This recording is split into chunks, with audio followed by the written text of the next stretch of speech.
the 29th of May, the people of South Africa voted in a watershed election.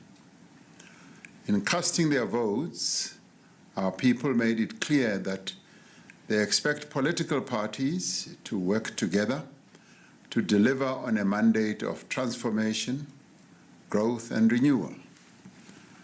And to give effect to this mandate, it was agreed that a government of national unity, which brings together parties from across the political spectrum, should be formed.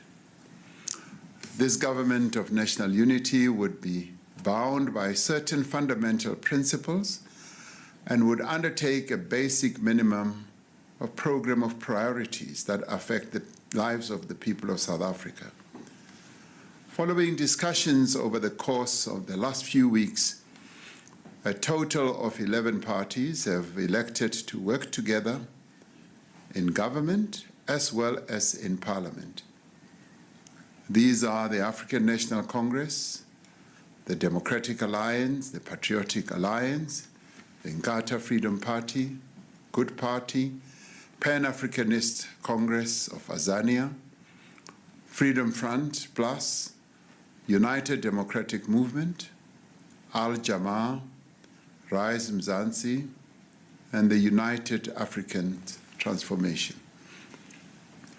The partnership between the GNU parties is guided by a statement of intent which outlines fundamental principles and a minimum program of priorities.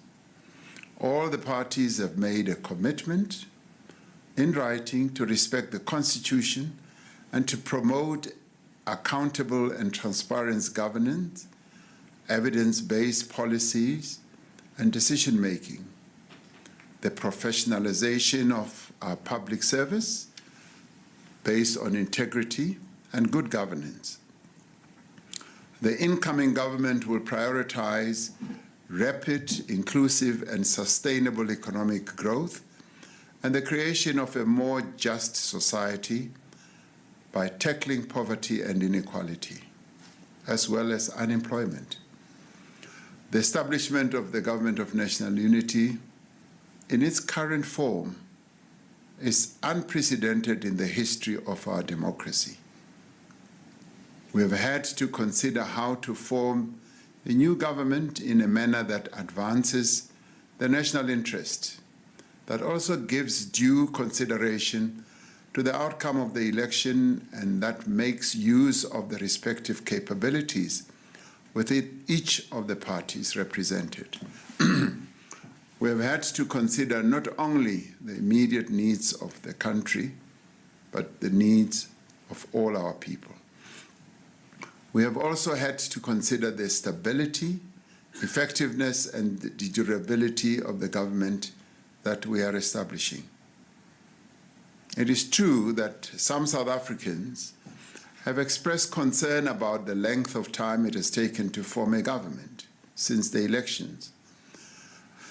As the discussions have unfolded, they have been worried about the effect of a protracted process on confidence and the stability of the country. At the same time, many people have pointed to the experiences of other countries that have far longer history in democracy, where the formation of multi-party governments have sometimes taken several months. In one case, formation of a government took more than a year.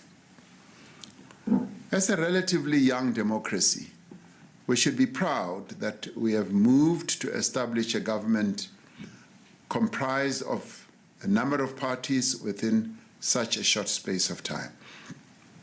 Through our discussions, we have been able to build consensus on the tasks of government.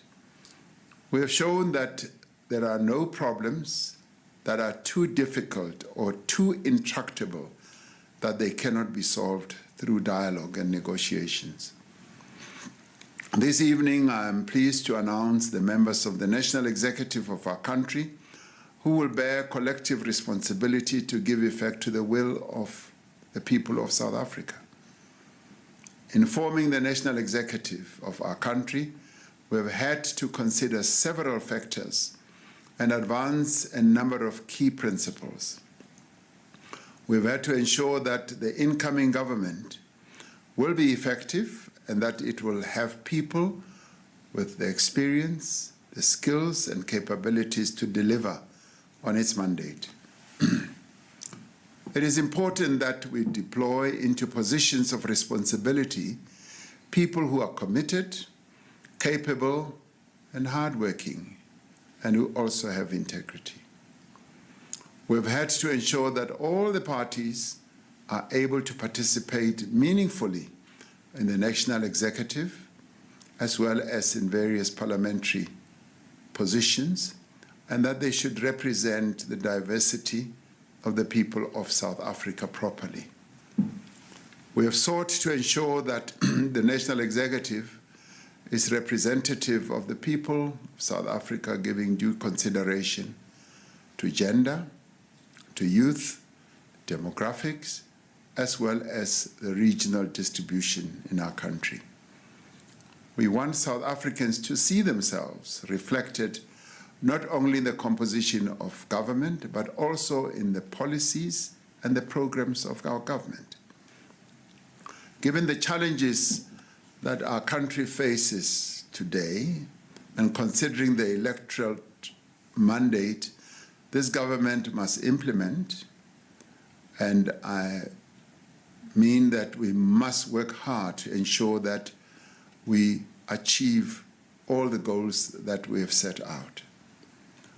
And with due regard to this, I've decided to make a number of changes in the government's portfolios. In the course of the 6th administration, I indicated my intention to reduce the number of portfolios in the national executive. However, due to the need to ensure that the national executive is inclusive of all the parties that are part of the government of national unity, this has not been possible. In some instances, we've had to consider it necessary to separate certain portfolios to ensure that there is sufficient focus on key issues. The ministries of electricity and energy will now be merged. There will be a separate Ministry of Minerals and Petroleum Resources. The Ministry of Agriculture will be separated from the Ministry of Land, Reform and Rural Development. Ministry of Higher Education will be separated from the Ministry of Science, Technology and Innovation. The Ministry of Justice and Constitutional Development will be separated from the Ministry of Correctional Services. There will no longer be a Ministry of Public Enterprises. The coordination of the relevant public enterprises will be located in the presidency during the process of implementing a new shareholder model. However, various key institutions will be reporting to the various ministries for policy matters. The following appointments to the executive will therefore be made. The Deputy President is Paul Mashatile. The Minister of Agriculture is John Steenhuisen. The Deputy Minister of Agriculture is Rosemary Nokuzola Kapa. Minister of Land Reform and Rural Development is Mzwanele Nyoncho. Deputy Minister of Land Reform and Rural Development is Chupu Stanley Matabata. Minister of Basic Education is Siviwe Kwahube. Deputy Minister of Basic Education is Regina Mahaule. Minister of Communications and Digital Technologies is Soli Malati. The Deputy Minister of Communications and Digital Technologies is Mondli Gungubele. The Minister of Cooperative Governance and Traditional Affairs is Velinkosi Tlabisa. The Deputy Minister of Cooperative Governance and Traditional Affairs is Dixon Masemola and Nkosi Zolile Burns Ngamashe. The Minister of Defense and Military Veterans is Angie Motsekga. Deputy Minister of Defense and Military Veterans is Bantu Holomisa and Richard Mkongo. Minister of Electricity and Energy is Josiensu Ramaphosa. Deputy Minister of Electricity and Energy is Samantha Graham. Minister of Science, Technology and Innovation is Blade Nzimande. The Deputy Minister of Science, Technology and Innovation is Nomalungelo Gina. Minister of Employment and Labor is Nomakosazana Meth. Deputy Minister of Employment and Labor is Joe Mosibia and Pumzile Mgcina. Minister of Finance is Enoch Godongwana. Deputy Ministers of Finance are David Masondo and Ashor Sarupen. Minister of Forestry, Fisheries and Environment is Dion George. Deputy Ministers of Forestry, Fisheries and Environment are Naren Singh and Bernice Swart. Minister of Health is Dr. Aaron Mutwaledi. Deputy Minister of Health is Dr. Joe Patla. Minister of Higher Education is Dr. Nobuhle Nkabani. The Deputy Ministers of Higher Education are Buti Manamela and Dr. Mimi Gondwe. Minister of Home Affairs is Leon Schreiber. Deputy Minister of Home Affairs is Njabulo Nzuza. Minister of Human Settlements is Mamoloko Kubai.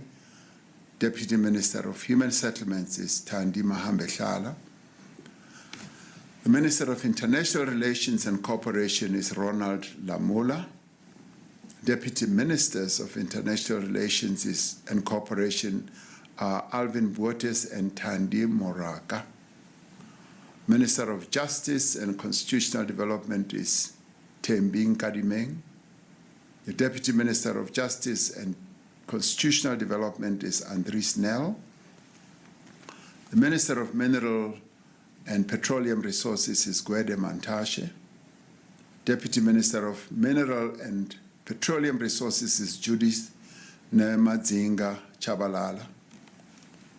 Minister of Planning, Monitoring and Evaluation is Marupini Ramaphosa. Deputy Minister of Planning, Monitoring and Evaluation is Seiso Muhai. Minister of Police is Senzo Mchunu. Deputy Ministers of Police are Poli Bushielo and Castle Matale. Minister in the Presidency is Kumbuzo Nchabeni. Deputy Ministers in the Presidency are Nongeba Mhlauli and Kenneth Murolo. Minister of Public Service and Administration is Nkosi Mzamo Buthelezi. Deputy Minister of Public Service and Administration is Pinky Kekana. Minister of Public Works and Infrastructure is Dion McPherson. Deputy Minister of Public Works and Infrastructure is Sihle Zigalala. Minister of Small Business Development is Telanda Beni. The Deputy Minister of Small Business Development is Jane Sitole. The Minister of Social Development is Sisisi Tolashe. Deputy Minister of Social Development is Hanif Hendricks. The Minister of Sports, Arts and Culture is Gayton McKenzie. Deputy Minister of Sports, Arts and Culture is Peace Mabe. Minister of Tourism is Patricia DeLille. Deputy Minister of Tourism is Maggie Sochu. Minister of Trade and Industry and Competition is Pax Dao. The Deputy Ministers of Trade, Industry and Competition are Zuko Godlimpi and Andrew Whitfield. Minister of Transport is Barbara Creasy. Deputy Minister of Transport is Mkhuleko Hlengwa. Minister of Water and Sanitation is Phemima Jodina. Deputy Ministers of Water and Sanitation is David Mahlobo and Isaac Siahlolo. Minister of Women, Youth and Persons with Disabilities is Sindisiwe Chikunga. Deputy Minister of Women, Youth and Persons with Disabilities is Mapaseka Steve Litzike. Minister of Correctional Services is Peter Groenewald, Dr. Peter Groenewald. Deputy Minister of Correctional Services is Lindiwe Nchalinchali. These men and women that we have appointed to the executive are drawn from all corners of our country. They reflect the diversity of our nation. They have a responsibility to work together to serve the people of South Africa as a whole. None of the members of the National Executive has been appointed to serve the interests of a particular constituency, a particular party, or a particular section of society. Collectively and individually, they are responsible to the people of South Africa. In the spirit of partnership and collaboration, the incoming government will work together with other formations to convene what we have spoken about a few days ago, which is a national dialogue. Through this national dialogue, all parties, civil society groups, labor, business, and other stakeholders will be invited to work together to address the critical challenges facing our nation.